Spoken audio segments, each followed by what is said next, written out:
From the genetic struggles of the Florida panther to the way inbreeding affects entire populations, evolution isn't just a history lesson, it's happening right now.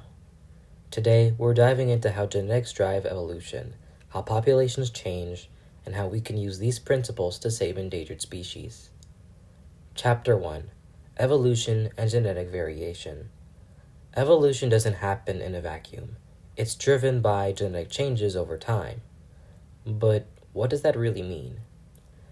Every population has a gene pool, a collection of all its genetic material. Over generations, allele frequencies, the different versions of a gene, shift due to factors like natural selection, genetic drift, mutation, and gene flow. But evolution isn't just about natural selection. Populations can change for reasons that have even nothing to do with survival advantages, like random chance or even human intervention. Chapter 2: The Hidden Cost of Inbreeding. What happens when populations shrink and genetic diversity disappears? Inbreeding is a major concern in small or isolated populations. It happens when closely related individuals mate, increasing the number of homozygous genotypes, where individuals inherit the same allele from both parents. How inbreeding affects populations. Heterozygotes decrease by 50% each generation, while homozygotes increase by 25%. This doesn't change allele frequencies, meaning evolution isn't technically occurring, but it does impact genetic diversity. The biggest risk? Inbreeding depression, where harmful recessive traits become more common. Take the Florida panther, a species pushed to the brink of extinction. By the late 20th century, their population had dropped to just 20 to 25 adults, and genetic diversity was disappearing fast. Signs of inbreeding depression. In Florida panthers, inbreeding led to poor sperm quality, low testosterone levels, high parasite loads, cryptorchidism, where males are born with undescended testicles, kinked tails, and heart defects. Left unchecked, inbreeding depression can create a, quote, extinction vortex, where the population keeps shrinking due to poor health and genetic issues.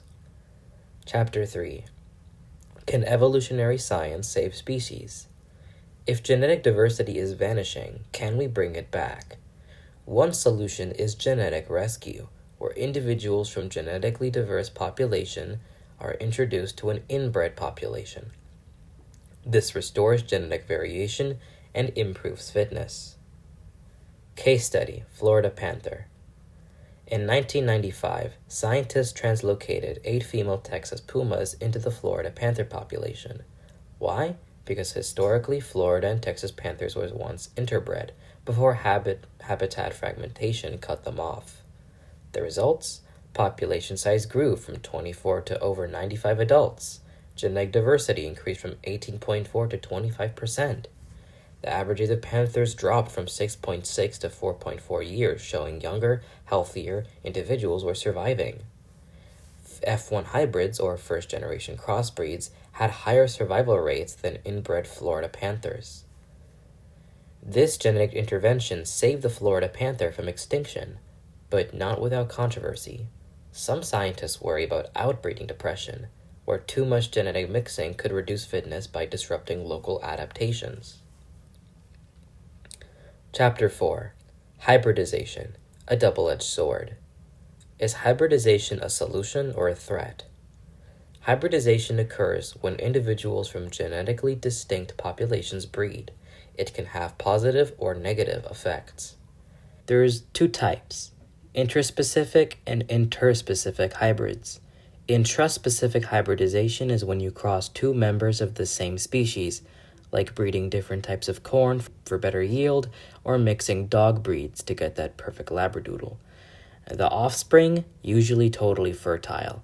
But then you got interspecific hybridization, which is when you cross different species.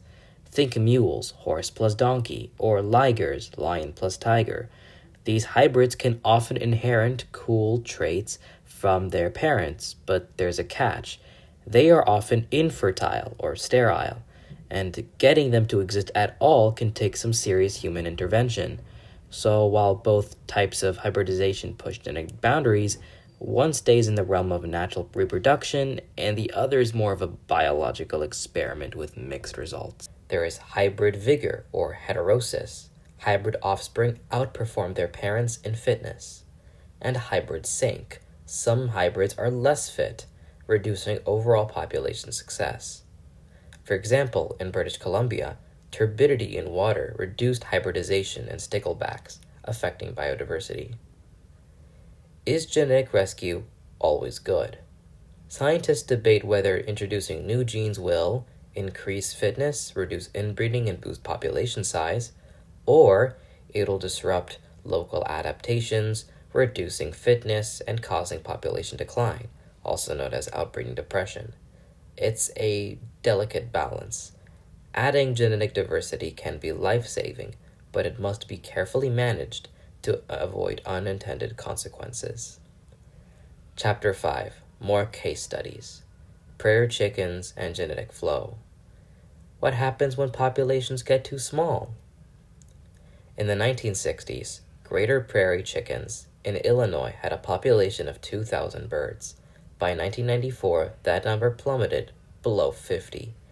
Scientists translocated 271 birds from larger populations in Minnesota, Kansas, and Nebraska. The results? Hatching success increased dramatically, genetic variation was restored, and population size stabilized. However, there's one problem. These studies often lack replication. It's hard to separate whether population recovery is due to genetic rescue or environmental changes. Chapter 6. The bigger picture. How evolution helps conservation. So, what's the takeaway? Why does all of this matter? Well, number 1, small populations are vulnerable to inbreeding and genetic drift. Number 2, genetic rescue works, but it must be carefully planned. Number 3, hybridization can be useful, but also risky. And number 4, understanding population genetics helps us protect biodiversity. Evolution isn't just about understanding the past. It's an active process happening right now. By understanding these principles, we can use evolution as a tool to protect species from extinction. What do you think? If you enjoyed this deep dive into evolution, hit that like button, subscribe, and stay curious. I'll see you soon.